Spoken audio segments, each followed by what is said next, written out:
Don't play with it, don't be dishonest. Ay, still not understand. So hello guys, good morning, good morning, good morning. So guys, for today's video, pag-uusapan po natin yung bali-balita dito sa Hungary. Actually, kalat na po siya dito sa Hungary guys about sa family tax discount. So sa hindi ko po umpisahan yung aking video guys, panoorin mo ito hanggang dulo ang aking video dahil malalaman mo kung ano mga pagbabago dito. So guys, thank you so much. Gusto ko lang magpasalamat sa lahat na nag-subscribe ng aking YouTube channel, nag-comment, mga nag-share. Thank you so much sa inyong lahat. Umabot na tayo ng 2,000. Yeah. So guys, huwag na natin patagalin, no? So meron dito ang balita sa Hungary about sa family discount. So ang family discount kasi dito guys, ito yung may mga anak. So ito po yung may mga discount. So bukod po dito yung mga single. So mga single dito hindi po kasali. So kung ikaw po ay na-enjoy mo po yung 25, kung ikaw po ay 25 years old below, na-enjoy mo yung pre-tax, di ba? So kung ikaw naman ay may isang anak na nakatanggap ka ng 10,000 foreign discount, family tax, dalawang anak na 40,000, tapos may tatlo kang anak na 90,000 or apat na 100 plus, so more or less pre-tax ka na. So laking bagay to sa atin guys. So yun po yung mga naka-receive ng mga tax discount guys, yung mga family discount, by January guys, tatanggalin na po siya. So kung papasok ka ng January, may enjoy mo, mararamdaman mo yung pagbabago ng sahod mo effective February. So yun po guys.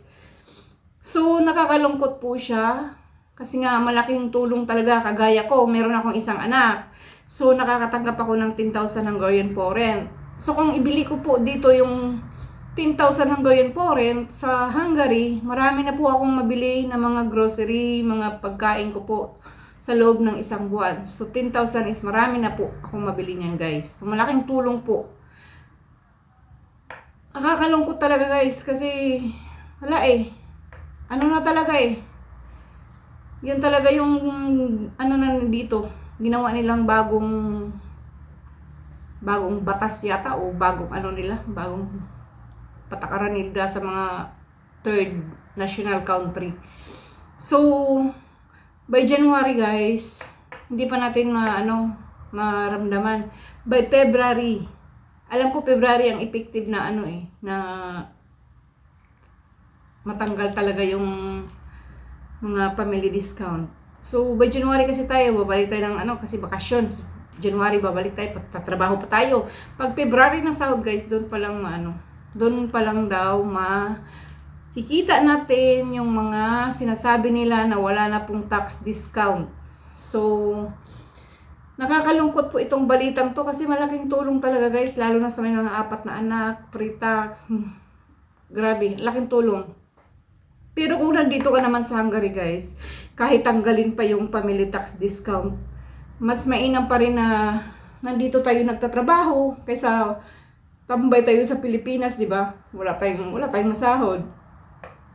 Malaki talagang impact nito guys, kagaya ko. Kahit 10,000 lang yung family discount ko kasi sobrang liit ng sahod ng company namin. Dahil hindi naman ako sa Budapest na area. Nasa province kami, so maliit lang talaga ang sahod namin dito. Malaki talagang bawas din, malaking epekto din sa amin guys. Kasi wala eh. So lalo na siguro yung mga apat na anak. No, kasi kagaya ng kasamahan ko, apat yung mga anak nila, 3.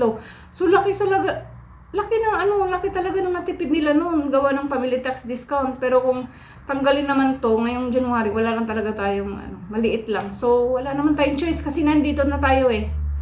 So ganun pa rin. Tuloy ang buhay. Kahit nakakalungkot, 'di ba? Pasko pa naman sana. So sa mga nasa